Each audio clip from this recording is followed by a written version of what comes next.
Hi friends, welcome to Satya's Lifestyle channel. இன்னைக்கு நம்ம பார்க்க போற ரெசிபி ஒரு கிரேவி ரெசிபி தான் பார்க்க போறோம். சப்பாத்தி, பூரி எல்லாத்துக்குமே இது சூட் ஆகும். இட்லி, தோசைக்கும் இது சூட் ஆகும். ஆப்பம்க்கு நல்லா இருக்கும், புட்டுக்கு நல்லா இருக்கும்.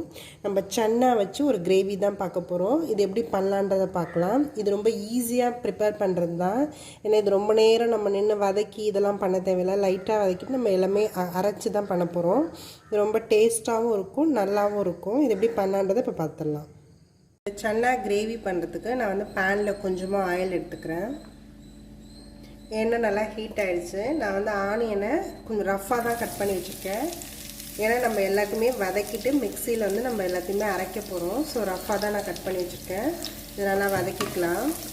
இது ரொம்ப வதங்கணும்னு தேவையில்லை. நம்ம வதக்கிட்டு எல்லா இன்க்ரீடியன்ஸும் போட்டு நம்ம எல்லாத்தையுமே வதக்கிட்டு அப்புறமா மிக்சியில் அரைக்க போகிறோம். கொஞ்சமாக சால்ட் போட்டுக்கிறேன் வெங்காயம் வதங்கிறதுக்காக. இந்த வெங்காயம் கூடவே நான் கொஞ்சமாக இஞ்சி இந்த மாதிரி பீஸாக கட் பண்ணி வச்சுருக்கேன், அதையும் ஆட் பண்ணிக்கிறேன். இது கூடவே நான் கொஞ்சமாக பூண்டு எடுத்து ஒரு 5 பல் கிட்ட எடுத்து வச்சுருக்கேன், அதையும் ஆட் பண்ணிக்கிறேன். இது எல்லாத்தையுமே சேர்த்து நம்ம நல்லா வதக்கிக்கலாம்.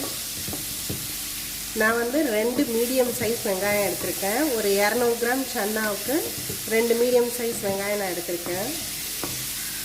வெங்காயம் நமக்கு இந்த அளவுக்கு வதங்கினா போதும். இப்போ நம்ம ஸ்பைசஸ் எல்லாம் ஆட் பண்ணிக்கலாம். கொஞ்சமாக மஞ்சத்தூள் ஆட் பண்ணிக்கிறேன். நான் 2 ஸ்பூன் நான் கொத்தமல்லி தூள் சேர்த்துக்கிறேன். ஈக்குவலாகவே காரம் நான் சேர்த்துக்கிறேன். நீங்கள் காரம் உங்களோட விஷ் தான். நிறைய சேர்க்குறா இருந்தாலும் சேர்க்கலாம், இல்லை கம்மியாக சேர்க்குறா இருந்தாலும் சேர்க்கலாம். நான் 2 ஸ்பூன் மிளகாத்தூள் சேர்த்துக்கிறேன். ஒரு 1/4 ஸ்பூன் கிட்ட நான் கரம் மசாலா தூள் ஆட் பண்ணேன். 1/4லேருந்து அரை ஸ்பூன் போதும், அதுக்கு மேலே தேவைப்படாது. ஒரு 2 ஸ்பூன் கிட்ட நான் சன்னா மசாலா சேர்த்துக்கிறேன். நான் ஈக்குவலாக போட்டுக்கிறேன் எல்லாமே. இது கரம் மசாலா மட்டும் கம்மியாக போடுறேன். ஒரு வத்தல் மிளகாவும் ஒன்று சேர்த்துக்கிறேன். இந்த எல்லா ஸ்பைசஸையும் நம்ம நல்லா இந்த எண்ணெயில் லைட்டாக வதக்கணும். அப்புறம் தான் நம்ம இதில் தக்காளி ஆட் பண்ண போகிறோம். ஃபஸ்ட்டு இதை நல்லா நம்ம கொஞ்சமாக தக்காளி ஆட் பண்ணிக்கிறேன்.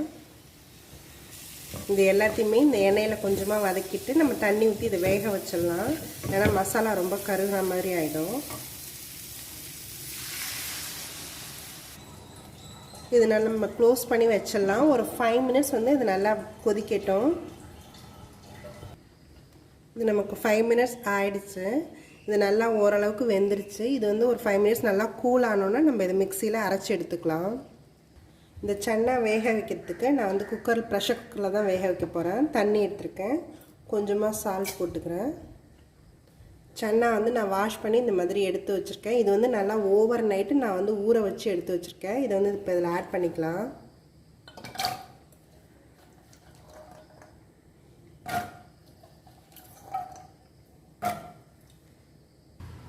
நான் இதை ஒரு 6 விசில் கிட்ட கொடுத்து எடுத்துக்கிறேன். நல்லா வேகிறதுக்காக நான் ஒரு 6 விசில் கொடுக்குறேன். நம்ம இந்த வதக்கின எல்லாத்தையும் இந்த மாதிரி பியூரியாக அரைச்சி எடுத்தாச்சு. இப்போ நான் ஒரு பேனில் கொஞ்சமாக ஆயில் விட்டுருக்கேன். பேனில் எண்ணெய் நல்லா ஹீட் ஆகிடுச்சு. நான் தாளிக்கிறதுக்கு சோம்பும் ஒரு பட்டையும் தான் போட்டுக்கிறேன். இன்றைக்கி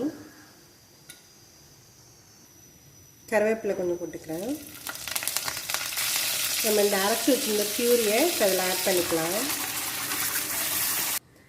இந்த மசாலாலே நம்ம நல்லா வேக வச்சு வச்சுருக்க சன்னாவை இதில் ஆட் பண்ணி நல்லா வெந்துருச்சு. இந்த அளவுக்கு நல்லா வெந்திருக்கு. நான் 6 விசில் கொடுத்தேன். இதை இதில் ஆட் பண்ணிக்கலாம். நான் அந்த வேக வச்ச தண்ணியும் இதில் தான் ஆட் பண்ணியிருக்கேன். ஏன்னா இது நல்லா ஒரு கொதிக்கிறதுக்கும் திக்காகிறதுக்கும் கரெக்டாக இருக்கும். ப்ளஸ் அந்த தண்ணியில் தான் எல்லா சத்துமே இருக்கும். அதனால் நான் கீழே ஊற்றல, இதில் தான் ஊற்றிருக்கேன்.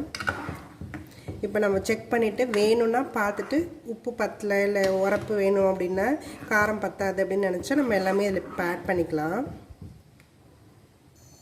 இது நான் க்ளோஸ் பண்ணி வச்சிடறேன். ஒரு 5 மினிட்ஸ் இது நல்லா கொதிக்கட்டும். இது ஒரு 5 மினிட்ஸ் நல்லா கொதிச்சிருச்சு.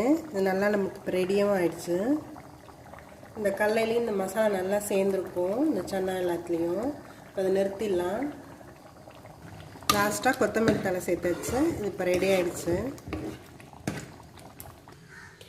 இந்த சன்னா கிரேவி ரெடி ஆகிடுச்சு. இது சப்பாத்தி பூரிக்கு மட்டும் இல்லை, இட்லி, தோசை, இடியாப்பம், ஆப்பம், புட்டு எல்லாத்துக்குமே இது வந்து நல்ல சைடிஷாக இருக்கும். இது நீங்களும் ட்ரை பண்ணி பாருங்கள். என்னோடய வீடியோஸ் எல்லாத்தையும் பாருங்கள். மறக்காமல் எங்கள் சேனலை சப்ஸ்கிரைப் பண்ணுங்கள். தேங்க்யூ ஃபார் வாட்சிங்.